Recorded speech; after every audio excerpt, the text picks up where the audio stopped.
Sam Logue here for Green Blood Boxing. I'm absolutely delighted to be joined by manager and promoter Mark Dunlop. Mark, how are you doing, mate? I'm good. Thanks very much, Sam. Thank you very much for the invite on. It's much appreciated. No problem at all, mate. No, I really do appreciate you coming on. Obviously a busy time for yourself.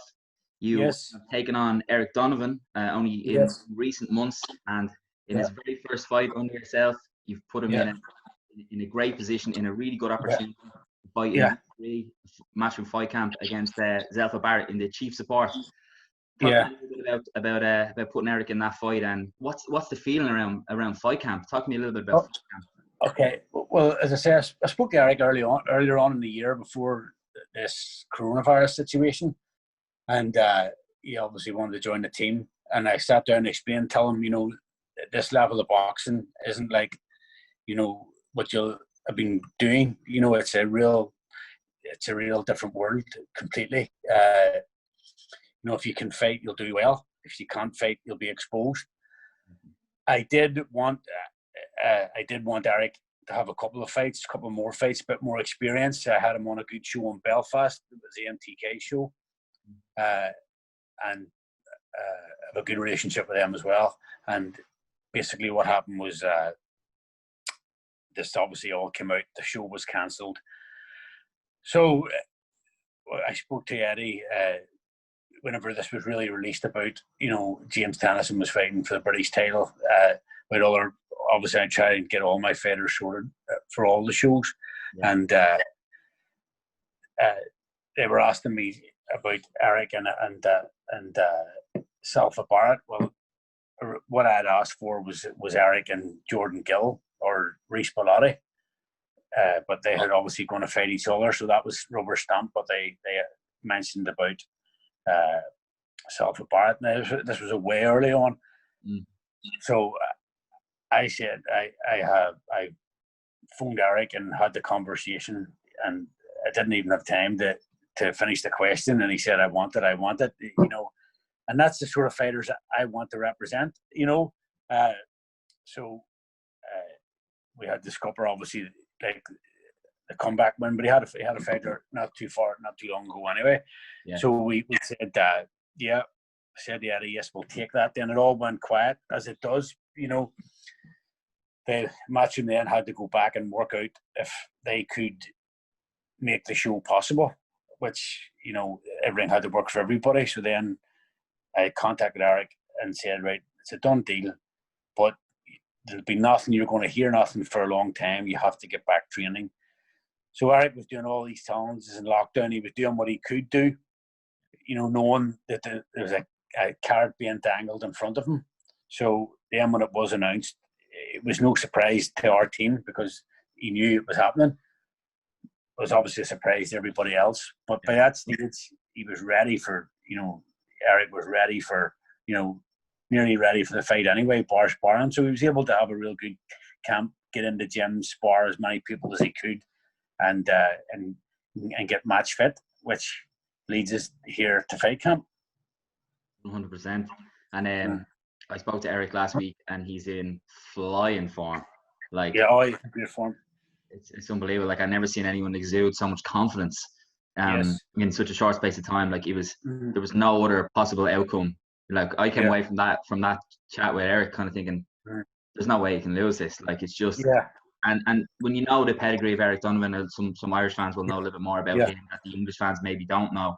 That he really does come from good stock, and he's very experienced, and he's been around for a long time. So I think that'll stand to him a lot, and I think he's ready. It seems to be that he's ready for this opportunity, and maybe that's why it's suited for Eric to go into this tough. Because let's face it, this is a very tough test against Zelfa Barrett, who's, you could say prospect, but he's probably slightly past the prospect now at this stage. He's a very good fighter in his own right. So I think that's why maybe Eric is ready for this test at maybe only 12-0 at a slightly lower level in the pros, because he's mentally there. He needs to step up now. What do you think to that?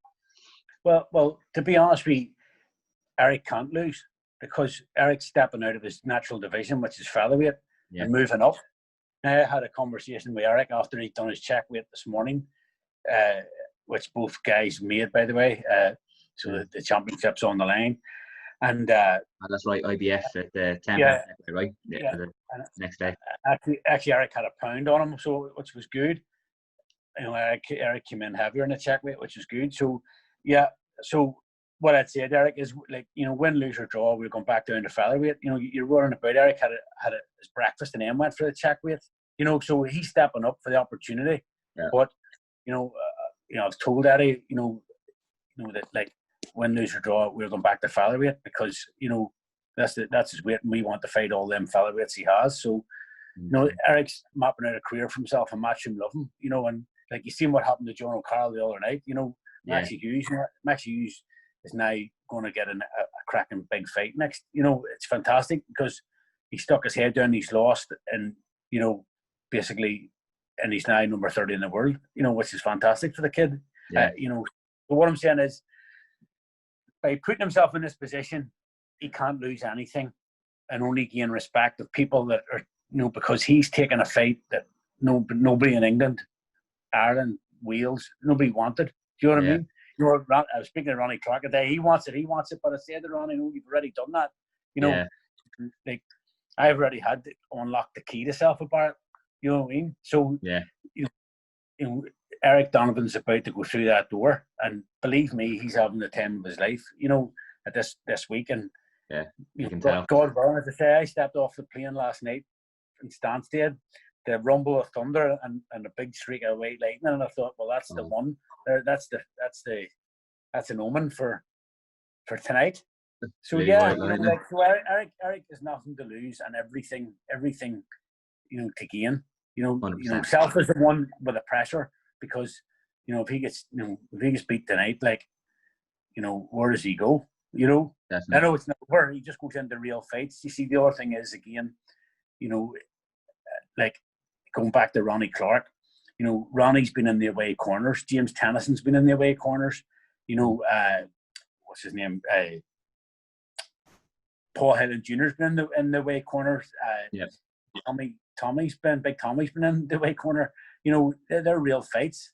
You know, it's not all he and ha. You know, whenever you're 100%. in a level and a 50-50, it's like the best man wins, you know. And the thing is as well, he's going to get a fair crack, 3 judges, you know, a referee, and the whole world's going to be watching tonight, you know. So any injustice done or that could be done, you know, they will not get away with it. So yeah, it's, you know, it's going to be fantastic. I'm delighted for Eric. He's a gentleman. Yeah, he is an absolute gent. I'll have to second that. Yeah, I mean, my take on it is kind of like, it seems like Eric has kind of already won. Because as you said, he's stepping out of his own weight class. He's going back regardless, and he's made such an impression in the like 3 or 4 days he's been there on Eddie Hearn, on everyone around teams in Matchroom, at Sky. They all love him because he's a great talker. He's very confident. He's a very obviously good guy. And I think even if he were to lose, as long as he performs well or to a good level, I think he's almost odds on to get another opportunity with Matchroom. Listen, that's why he joined me, because he knows he'll get the opportunities. You know, and all the things you said is 100%. You know, and I have faith that he's going to pull this off. There's no problem. You know, I don't. I'm renowned for, you know yourself, I'm renowned for taking fights that I can win and just leaving them alone that I don't fancy. So that's why we're here. You know, it's nothing to do with like Eric's big chance. This isn't Eric. It's his biggest chance to date, but it's not his only chance. You know, he's going to get more opportunities. I'm going to get him more opportunities. So, you know, and if he wins tonight, like I have to be thinking Josh Warrington. I know it sounds nuts, like, but go down to featherweight. He's going to be well ranked. You know, you take that, don't you? In the IBF. So he could be 2 or 3 fights away from a world title. Who knows? You know, this is championship boxing we're doing.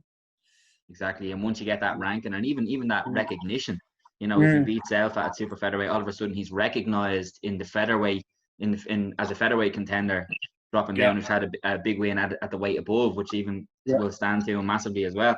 But